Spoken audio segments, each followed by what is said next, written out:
bagaimana strategi dan rencana Pak Anies perihal peningkatan kualitas pendidikan mahasiswa kesehatan? Karena tentunya bahwasanya memang kesehatan adalah aspek yang seksi menurut saya, karena di seluruh aspek itu ada kesehatan. Yang kedua itu bagaimana serapan lapangan pekerjaan nanti untuk tenaga kesehatan dan tenaga medis. Karena kami ini mahasiswa kesehatan yang akan langsung merasakan bagaimana regulasi-regulasi kesehatan yang sudah ada sekarang ini. Yang ketiga itu perihal kesejahteraan tenaga medis dan kesehatan. Perlu diketahui bahwasanya memang dari Satgas COVID-19 kemarin masih ada surat kaleng yang masih menuntut bahwasanya haknya itu belum diberikan kepada Satgas itu.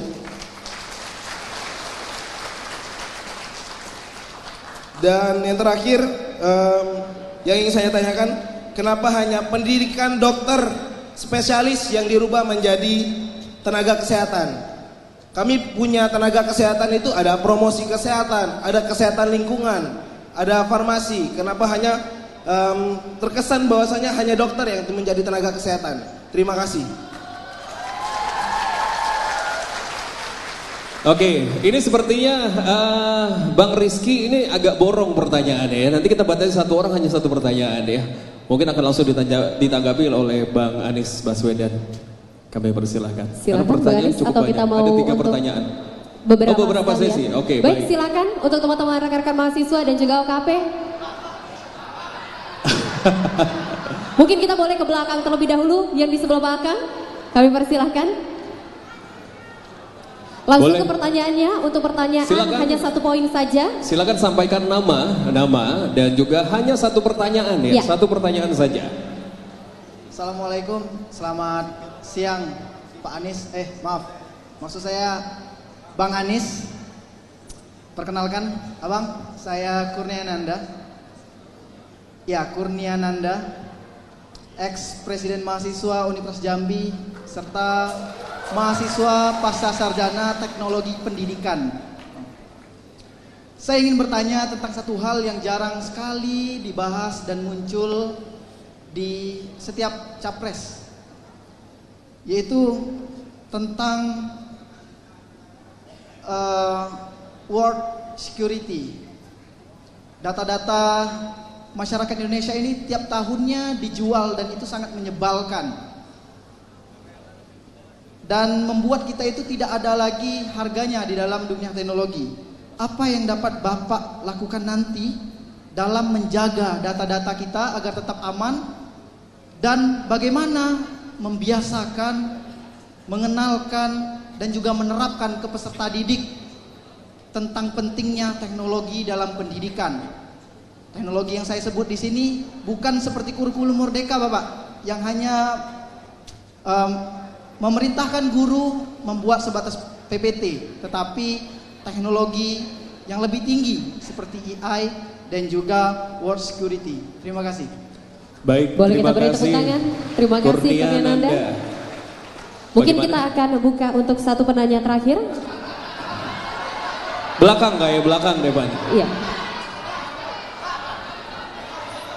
Yang biru-biru yang rame banget tuh kayaknya. Iya, Pak. Kita ke sebelah sini. Silakan yang jaket biru, Devi.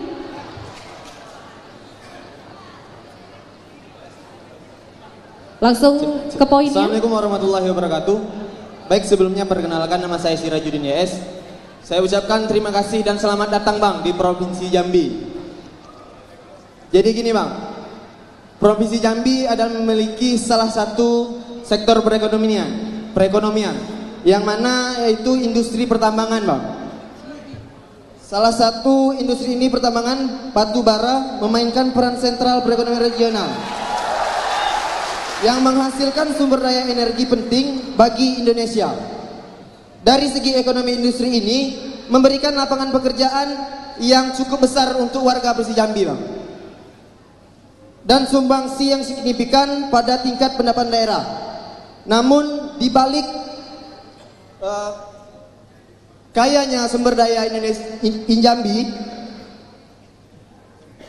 banyak sekali permasalahan yang mana sangat kompleksitas Bang. Di antaranya dampak lingkungan dan sosial yang harus dikelola dengan bijaksana. Tapi sangat disayangkan, sudah belasan tahun industri ini datang dan hadir di Provinsi Jambi, banyak dinamika yang belum terselesaikan sampai hari ini Bang. Maka dari itu saya ingin bertanya Bang, jika Abang terpilih nanti menjadi presiden, bagaimana pengelolaan tambang ini dan perizinannya untuk tambang yang sedang dikelola sekarang dan yang tambang yang akan meminta izin lagi Bang? Baik, terima kasih. Oke, dengan siapa tadi namanya? Sirajudin Bang. Sirajudin. Mungkin untuk Yudi, Sirajudin, ada pandangan mungkin ada dari Anda sendiri, dari pribadi? Saya malah seperti saya katakan tadi, tentu mendengar masalah bagus, tapi kalau boleh ada pandangan tidak? Menurut mahasiswa bagaimana yang harus dikerjakan? Enggak, kasih aja kepada Bung Sirajudin lagi mikrofonnya tadi. Kan beliau, silakan. Supaya gini maksud saya, kami ingin mendengar Bung. Anda kan lihat di sini masalahnya. Menurut Anda apa ya langkah yang perlu dikerjakan ya? Oke, jadi gini Bang, dunia pertambangan ini sangat merugikan menurut saya Bang.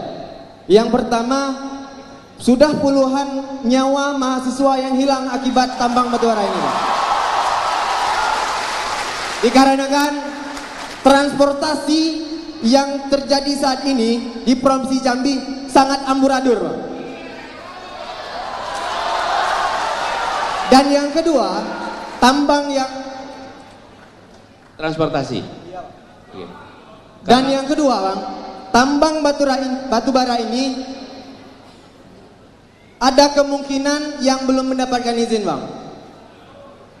Ilegal. Iya Bang. Baik, hanya itu. Terima kasih. Baik, terima kasih teman-teman mahasiswa. Kita tutup dulu sesi untuk pertanyaan pertama. Kita akan berikan kepada Bang Anies dulu untuk menjawab 3 pertanyaan pertama dari teman-teman mahasiswa dan juga OKP. Silakan Bang Anies. Kita akan dengarkan tanggapan dulu dari Bang Anies Baswedan. Kami persilakan. Ya, makasih. Bung Rizky, tadi yang terkait dengan kenapa hanya dokter yang disebut sebagai tenaga kesehatan. Mana Bung Rizky? Saya juga heran. Ini undang-undang yang baru ya? Ya, jadi sepanjang yang saya tahu ada tenaga medis dan ada tenaga kesehatan. Dan tenaga kesehatan itu jauh lebih luas. Jadi banyak pertanyaan sesungguhnya yang muncul dari keputusan kemarin. Dan ini salah satu hal yang kami ingin koreksi. Apa itu? Penyusunan undang-undang yang dilakukan secara tergesa-gesa sehingga tidak melibatkan berbagai pandangan yang sahih untuk didengarkan dan dipertimbangkan. Dan itu kemudian membuat kualitas undang-undang kita menjadi menurun. Efeknya apa? Perdebatannya terjadi sesudah undang-undang ditetapkan. Harusnya perdebatan terjadinya kapan? Sebelum. Contoh lain IKN. IKN sama, debatnya sesudah ditetapkan, sudah disesahkan, apa yang terjadi? Jadi politis. Kalau kritis dianggap anti pemerintah, kalau pro setuju dianggap pro pemerintah. Hanya karena sudah ditetapkan sebelum dibahas dengan lengkap. Ini salah satu agenda perubahan yang ingin kita kerjakan ke depan. Kualitas undang-undang kita lebih baik. Kemudian tadi gini tentang peningkatan secara umum bukan hanya di bidang kesehatan. Pendidikan yang sifatnya aplikasi itu harus dekat dengan sektor di mana itu dipraktekkan. Kalau di dalam kesehatan ada istilahnya tacit knowledge. Tacit knowledge itu ilmu yang dipelajari dengan praktek. Dan perlu interaksi antara mentor dengan yang belajar. Itu tacit knowledge itu tidak bisa hanya dipelajari di atas kertas. Misalnya Anda mau belajar dari perawat yang membantu dokter bedah, nggak mungkin Anda belajar hanya di atas buku. Bisa nggak di atas buku?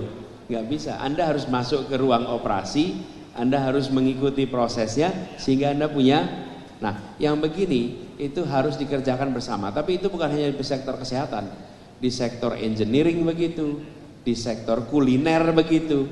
Banyak sektor yang sifatnya pendidikan aplikatif itu harus bekerja bersama. Nah, ini harus diberikan insentif supaya dunia usaha yang berada di bidang itu mau membuka diri agar peserta didik bisa praktek di tempat mereka. Negara yang harus memberikan supaya mereka mau membuka diri. Karena kalau tidak, teman-teman akan kesulitan mendapatkannya. Lalu terkait dengan tadi diceritakan ada tanggung jawab yang belum ditunaikan ya. Itu harusnya ditunaikan, tidak boleh tidak. Karena kalau apalagi Covidnya sudah lewat, kira-kira gini, bayar upah sebelum keringatnya kering. Nah ini udah kering berkali-kali, upahnya belum dibayar. Betul nggak? Harusnya dilaporkan itu. Menurut saya yang begini-begini harus beres, tidak boleh ini ditunda. Apalagi mereka-mereka yang bekerja dengan Covid. Teman-teman, saya boleh sampaikan di sini, saya diberikan kesempatan oleh Allah untuk menghadapi ujian yang cukup besar. Covid, tidak ada kota lain yang menghadapi Covid sebanyak Jakarta, tidak ada. Dan saya kebetulan bertugas di situ. Jadi saya menyaksikan dari dekat, siapapun yang bekerja menangani urusan Covid, dia berurusan dengan risiko yang cukup besar. Kalau yang dari jauh itu cuma dengar laporan, tapi kalau yang bekerja sehari-hari itu tahu persis risikonya sangat besar. Jadi ini harus dibereskan, tidak ada pengecualian. Kemudian soal lapangan pekerjaan, saya melihat begini, di bidang kesehatan ini permintaan akan makin hari makin meningkat. Bersamaan dengan kesejahteraan meningkat, fasilitas pendidikan, fasilitas kesehatan itu pasti akan meningkat juga. Sehingga kebutuhan tenaga kerja akan meningkat. Nah, yang diperlukan adalah data antara kebutuhan dan pendidikan serta lulusannya. Saya melihat ke depan disiapkan semacam pusat clearing house yang membutuhkan bisa melaporkan, yang lulus bisa mendapatkan informasi tentang lapangan pekerjaan di dunia kesehatan, gitu ya. Bung Kurnia, soal teknologi pendidikan, ya, saya setuju sekali soal ini. Hari ini pendidikan kita itu unik. Anak kita abad 21. Gurunya abad 20. Sekolahnya abad 19. Ya, coba Anda lihat. Cara ngatur ruang kelasnya, cara ngatur kelas abad 19. Gurunya abad 20, anaknya abad 21. Jadi gap. Nah, siapa yang harus paling banyak belajar di sini? Gurunya.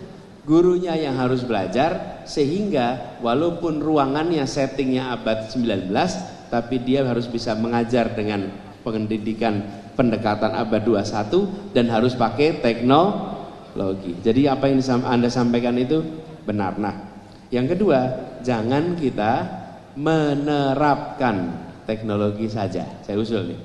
Apalagi untuk Indonesia. Kenapa? Jangan kita ikut-ikutan gaya mengambil keputusan beberapa pihak yang menganggap Indonesia itu sama semua. Sama semua. Sehingga teknologi apa yang digunakan sangat ditentukan dengan kebutuhan yang ada di tempat tersebut. Karena itu saya sering sampaikan, tujuannya bukan menerapkan teknologi. Tujuannya memanfaatkan teknologi untuk membangun potensi anak. Jadi tujuannya mengembangkan potensinya, pakai teknologi. Kalau kita berpikir menerapkan, ya kita terapkan saja. Yang penting teknologi sudah diterapkan. Itu beda sekali cara pandangnya. Nah, kemudian soal data security, ini PR besar. KPU saja kemarin bobol datanya. Ini PR di kita, bukan hanya di dalam bidang pendidikan, tapi di semua bidang harus ada keseriusan untuk menangani soal security data. Mudah-mudahan nanti Bung Kurnia bisa ikut terlibat langsung untuk ngurusin security data, ya. Makasih.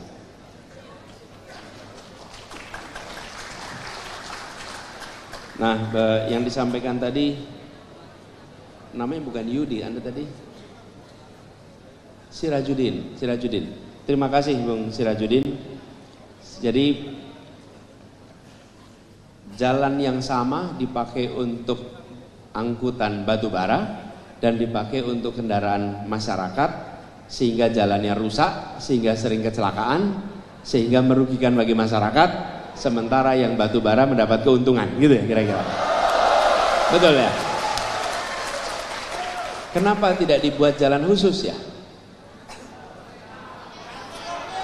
Hah? Janji itu aja. Jadi apakah pernah ada rencana membuat jalan khusus? Tapi tidak pernah selesai. Rencana itu yang membuat siapa? Yang membuat siapa?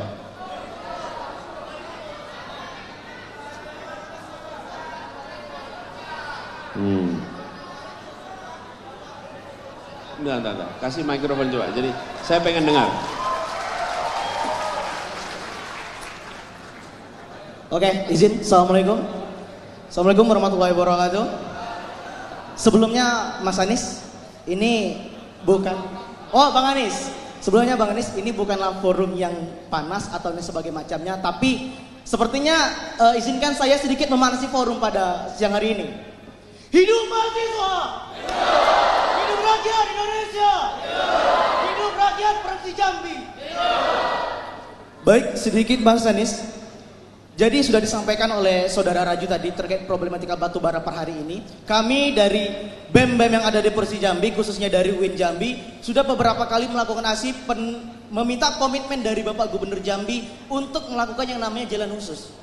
Dan juga per hari ini banyak daripada waktu itu cawe-cawe dari Bapak Gubernur, bahwasanya dia sudah menjanjikan dari tahun kemarin bahwasanya penyelesaian jalan batu bara tersebut, tapi sampai hari ini tidak terselesaikan sama sekali.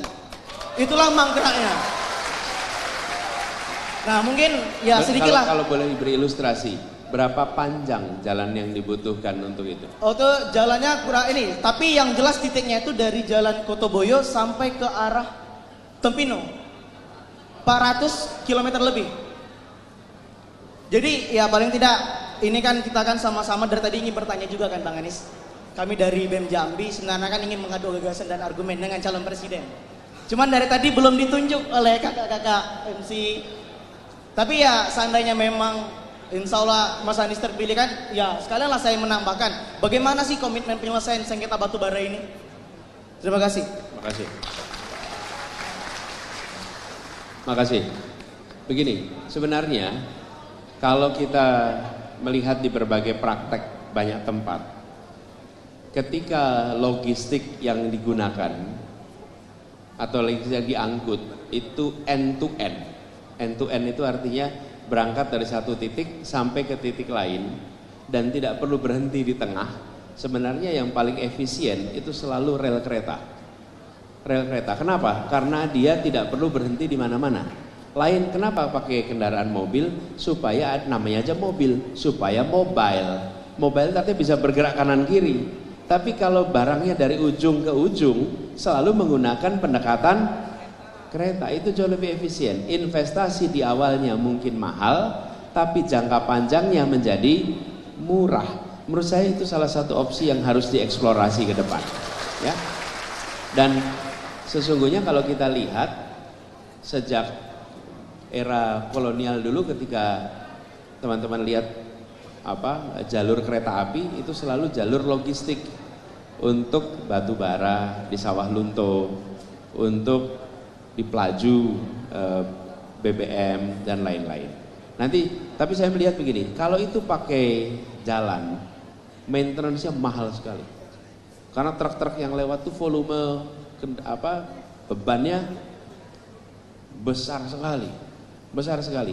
Perawatannya akan mahal. Kami termasuk yang melihat kereta api ini harus dibangun lebih banyak lagi supaya jalur-jalur yang sifatnya itu end to end kebutuhannya itu bisa menggunakan kereta api dan insya Allah itu jauh lebih efisien. Kita coba explore opsi itu ke depan ya. Teman-teman, saya termasuk yang ingin kalau membuat janji sudah bikin studi dulu.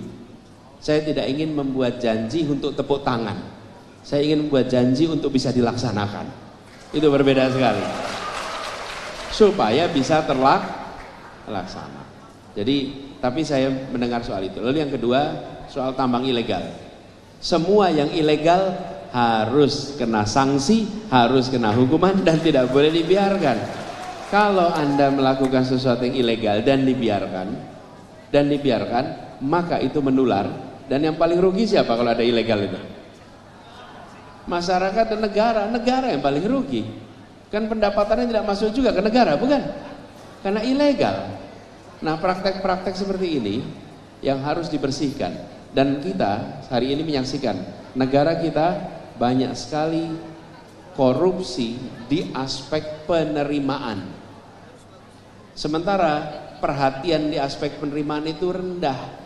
Korupsi yang dibicarakan biasanya korupsi aspek pengeluaran. Padahal penerimaan luar biasa. Ngambilnya X ton, bayarnya Y ton. Nah terus yang sisanya kemana?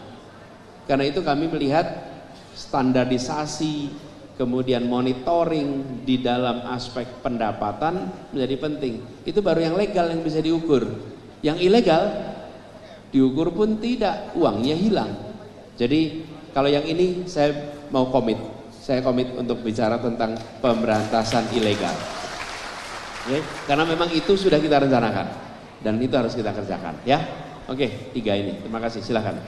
Baik, terima kasih. Boleh kita beri tepuk tangan untuk Bapak Anies Baswedan.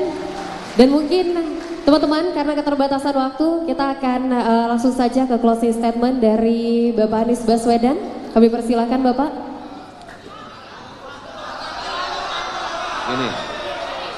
Gini, Anda udah bicara, jangan. Gini dah, kasih 2 lagi, nanti saya pangkas closing saya, singkat aja. Oke baik, kita akan kasih untuk 2 penanya. 2 lagi atau langsung dipilih aja biar adil. Silakan. Yang pertama. 1 lagi mungkin Bang Anies boleh pilih. Kira-kira.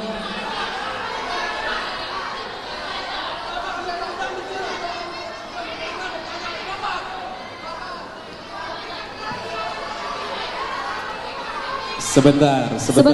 Teman-teman kondusif, kalau tidak kondusif kita tidak akan lanjutkan diskusi hari ini. Kalau nggak kondusif nggak kita lanjutin. Mohon untuk kondusif. Sebentar. Kita sama-sama tertib. Sebentar. Setuju, sepakat, kita sama-sama tertib teman-teman.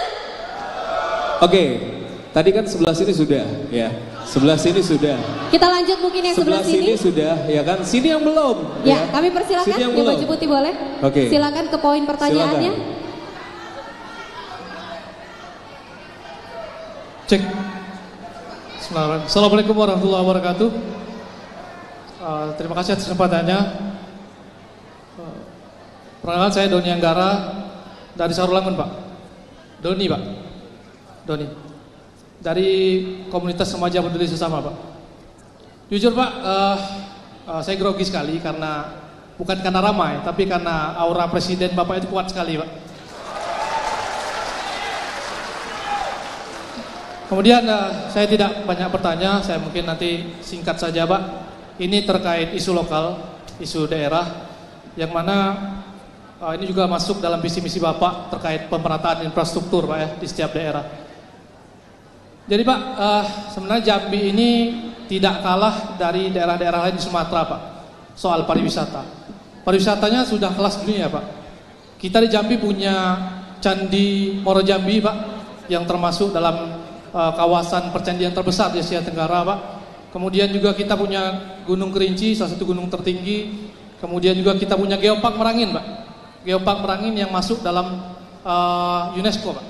UNESCO Global Geopark. Tapi yang jadi masalah adalah, Pak, karena itu kan sudah kelas dunia semua, Pak, pariwisata kita Jambi. Tapi kita masih kalah dalam hal soal wisatawan, Pak. Wisatawan asing. Saya pikir masalahnya adalah soal akses, Pak. Kebanyakan wisatawan-wisatawan asing itu langsung kalau mau ke Sumatera itu lewat Padang dulu karena bandara internasional di sana. Mau ke Kerinci lewat Padang dulu, lewat Sumsel dulu. Nah di Jambi akses itu kurang, Pak. Terutama akses transportasi, Pak. Mungkin ke depan akses transportasi itu dibangun di Jambi, terutama bandara internasional, Pak, kalau bisa di Jambi. Langsung ke pertanyaan, supaya nanti silakan. bisa membantu perekonomian terutama dalam hal pariwisata di Jambi, Pak. Terima kasih. Baik. Oke, izin, teman-teman izin. Ini dari tadi yang bertanya cowok-cowok semua. Kita berikan satu penanya terakhir untuk perempuan. Satu untuk perempuan, kita akan berikan. Satu untuk perempuan, silakan. Baik, mungkin boleh Bang Anis yang pilih atau kita yang pilih, Bang? Langsung saja kita yang pilih. Silakan, Bani. Silakan.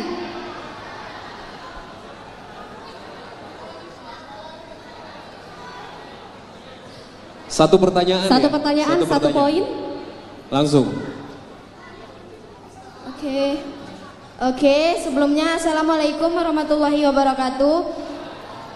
Langsung saja perkenalkan, nama saya Dina Lorenza dari UIN STS Jambi. Jadi sebagaimana video yang telah saya lihat, Pak, di 2018 di situ perdialogan Bapak Anies dengan Mbak Najwa Shihab. Di situ Bapak mengatakan bahwasanya Bapak menjadi gubernur Jakarta itu karena promosian dari Bapak Prabowo. Dan di situ Mbak Najwa mengatakan bahwasanya selagi Bapak Prabowo mencalonkan diri, Mas Anies tidak akan maju. Dan Bapak menjawab, teman-teman kondusif, dan Bapak menjawab, Bapak tidak akan menjadi poros selagi Pak Prabowo menjadi presiden. Dan yang saya tanyakan, apa dari sekian banyaknya opsi, kenapa Bapak memilih menjadi presiden? Dan yang ingin saya katakan, kami generasi muda tidak butuh pemimpin yang berkuasa, apalagi yang pandai berjoget di sosial media, melainkan pemimpin yang mengatakan teori sesuai dengan praktek. Mungkin cukup sekian, terima kasih. Baik teman-teman, harap untuk kondusif kita dengarkan jawaban dari Bang Anies. Kondusif terlebih dahulu. Hidup mahasiswa! Hidup mahasiswa! Bang Anies silakan. Silakan Bang Anies.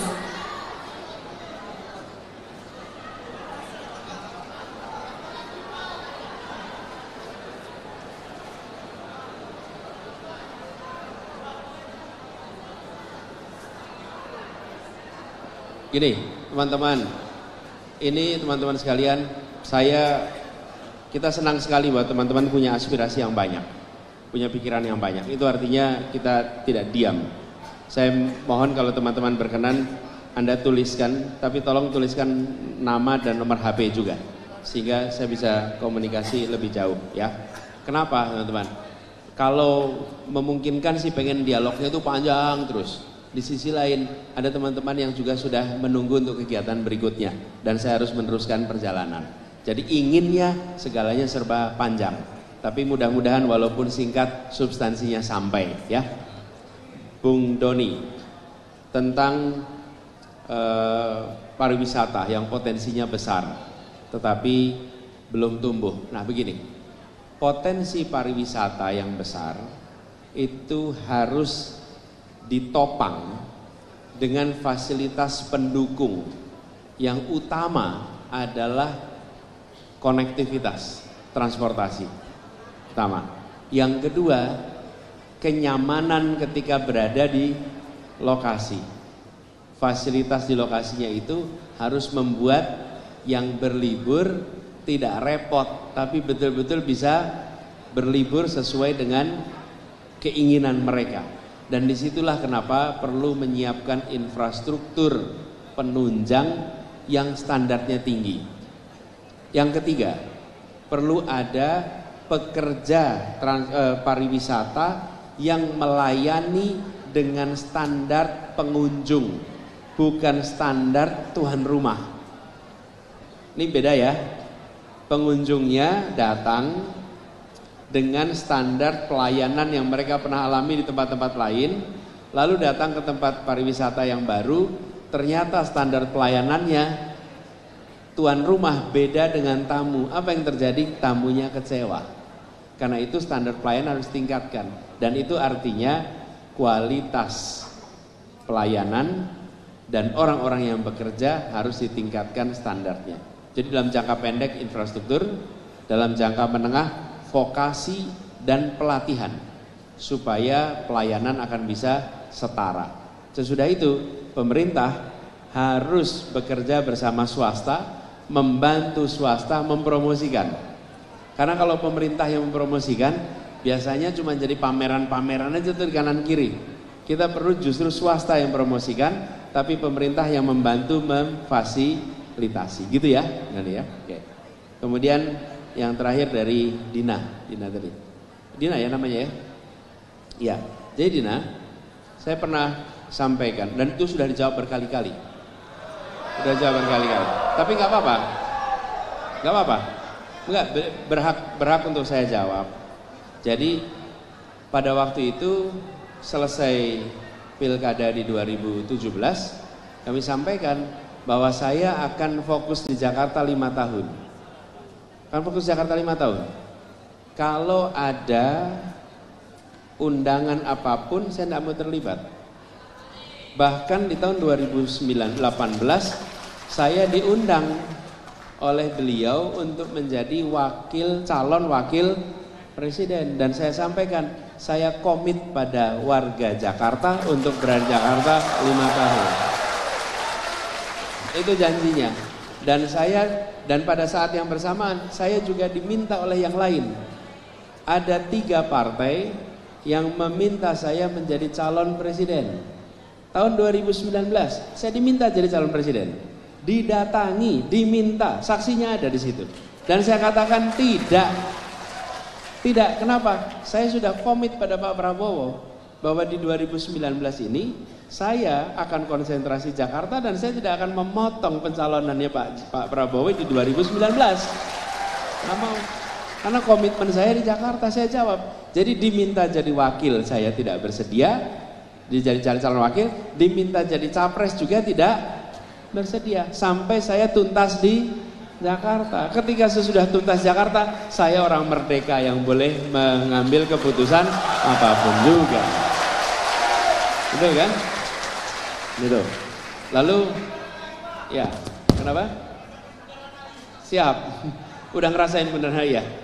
Siap. Nah teman-teman, saya mendengar tadi menyebut soal konflik agraria. Betul ya? Ya. Bukan?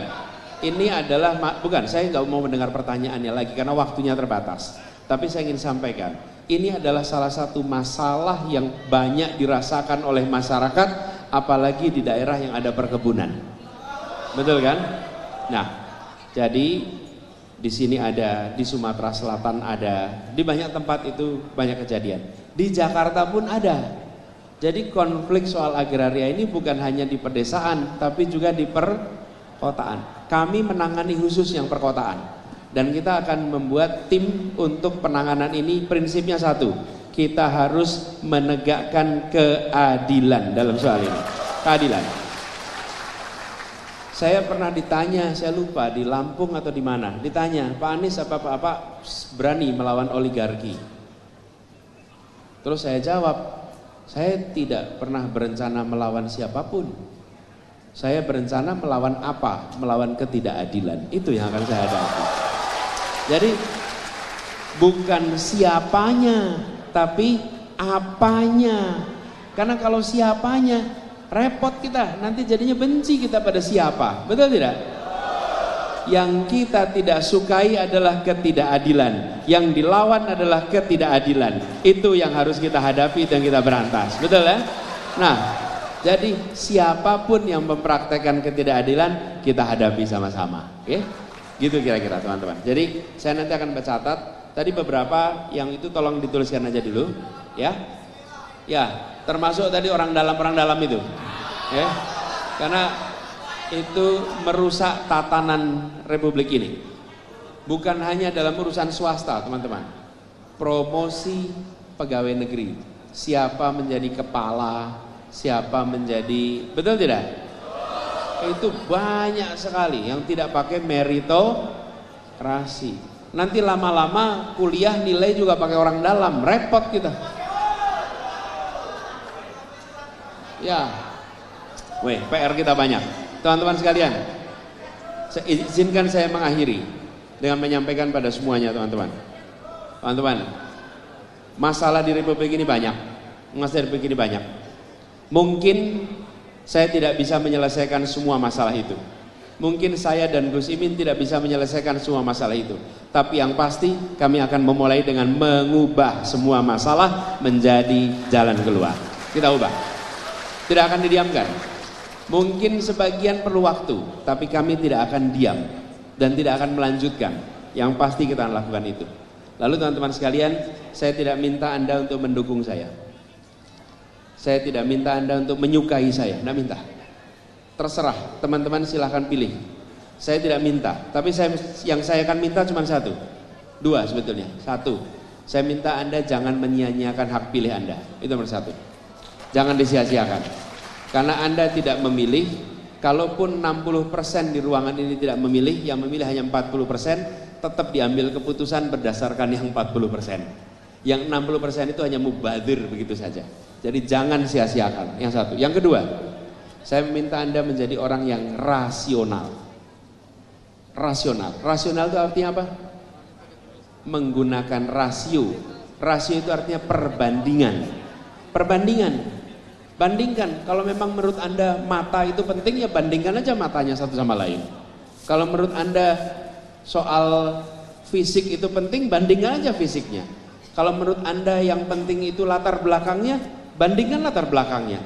Bebas. Tidak ada larangan Anda membandingkan faktor apapun juga.